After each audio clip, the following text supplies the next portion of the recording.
mbokk mi ñu ngi lay ñaan nga abonné ci site bi te bul fàtte bés cloche notification te partage lien bi ngir mbokk taal bi yëpp mën see jëriñ. wote nañ ko fii ma wax ni loi bi man maa jël initiative wax naa ko fii du loo xam ne dañ koo jël ci coxor wala parce que dañu bëgg a métital nit am na loo xam ne boo koy def yàlla dénk la responsabilité doo ci seet lu dul luy njëriñu réew waaye defoo ko pour orienter ko ci Masamba wala Mademba waaye nag Masamba ak Mademba bu mu dal gis nga waa boo koy wote député yi fii mun nañ daje wote loi code électoral waaye député yi génn fii léegi moom ci boppam loi bi dal ci kawam parce que violé na benn feu rouge wala circule na fu mu waroon circuler la loi par essence est impersonnelle une fois qu'elle est votée nag li ma wax ma insiste ci une fois qu'elle est votée ki ko voté ci boppam s'il est sous le coup de la loi sera appliquée de manière totale impartiale et sans hésitation ma wax nag ni ñi nga xam ne ñoom seen bopp ñoo bañ a wote loi bi pendant des décennies ña nga xam ne ñoom ñoo koy xeex ñi nga xam ne ñoo taxaw fii sax ne ñoom du ñu wote loi bi tey ñoom ñoo am lu ñu war a wax ci application loi bi député ministre président doomu jàmbur xaritu jàmbur képp koo xam ne tey tu es sous le coup de cette loi la loi sera appliquée te intervention du jóge fenn man kilifa yu bëri woon nañ ma ci loi bi ay kilifa diina yu mag ku ne ay amagul ku ma ne diw loi bi dal na ko jege na ma damaa bëgg ngeen bàyyi ko wala yu demee noonu amagul ñépp rafetlu loi ba démb ba fi ma jaar ci suñu mbokk jàngu yi amul kenn koo xam ne rafetluwul loi bi nga xam ne jël nañ ko ci Sénégal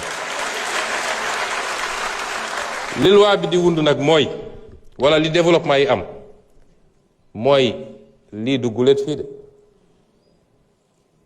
waaye dañ leen daan protéger parce que du ñu ne ci ñaari at yi la fi yëpp am kuñ fi jàpp nee na la depuis 2000 nangam 2014 2010 2010 maa nga ca woon yàgg nañ fee jàpp nit ñu def pression ci procureur ne bàyyi leen ko daggal ko bie mu génn réew mi loolu am na yàgg na am ci réew mi ñun lii ñuy def nii ñi ñu jiitu buñ ko defoon mbir mi du egg ampleur bi du egg ampleur bi te nag fuñ ko foogee nag ndekete weesu woon na ko kan fii moo bëgg doomam mujje foofu ñi mu dal sax ñoom seen bopp ñoo ngi naan lii nattu la mënuma ci dara waaye maa ngi bëgg a tuub mooy loolu mooy wane ni kenn bëggu ko waaye di phénomène demoon na ba nga xam ne ci école yi la ñuy taxaw di recruter xale yi di leen jox ay portable wala xaalis pour mu leen détourner loolu waral ni bu ñu réagir woon dañuy xëy yeewu ñun ñëpp kenn ku ne ñu ne la sa biir kër sa nangam sa nangam sa nangam ma nga ca te rawaguñ ci sax et c'est pourquoi cette loi si elle doit être renforcée même elle le sera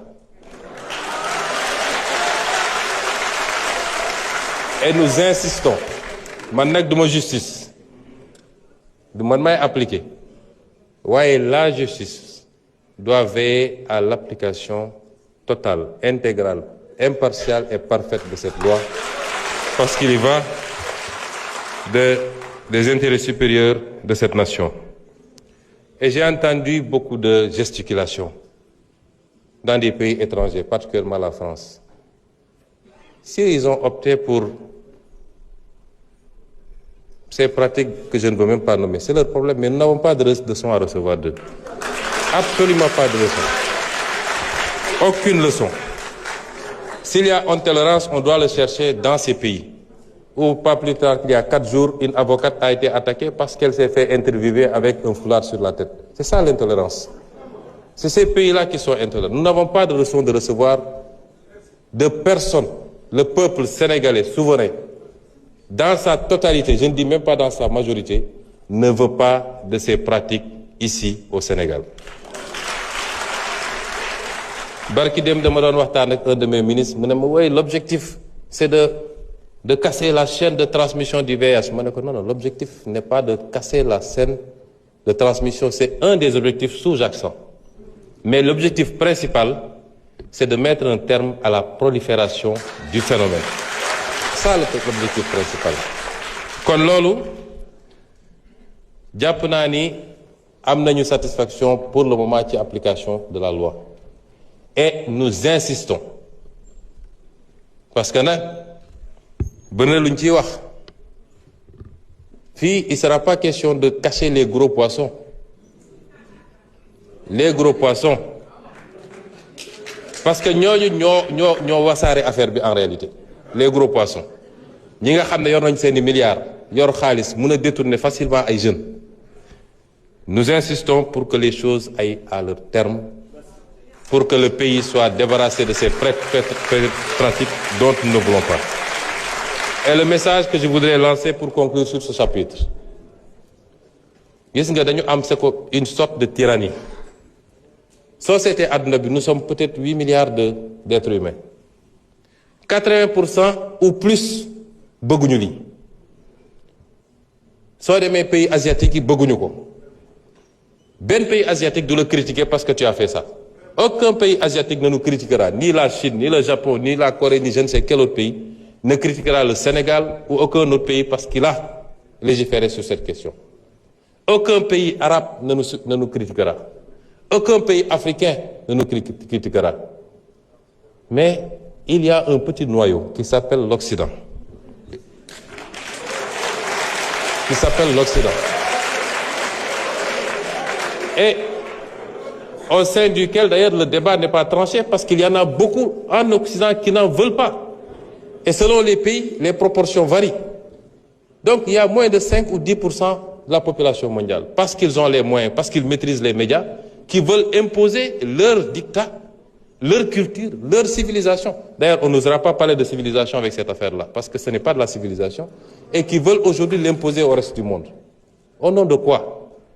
Et nous avons une partie de nos élites, de nos intellectuels, qui sont complexés, qui ont été complètement formatés à des trucs, et qui ont peur de leur propre ombre. Nous, au Sénégal, n'avons pas le droit de dire en tant que Sénégalais que nous ne voulons pas de cela. Y compris ces soi-disant intellectuels africains, élites, qui écrivent au président de la République, qui a librement promulgué la loi parce qu'il est avec cette loi. Et qui écrit pour demander un moratoire. Il n'y aura pas de moratoire. Cette loi sera appliquée. Monsieur le Président, je voudrais terminer par des interpellations sur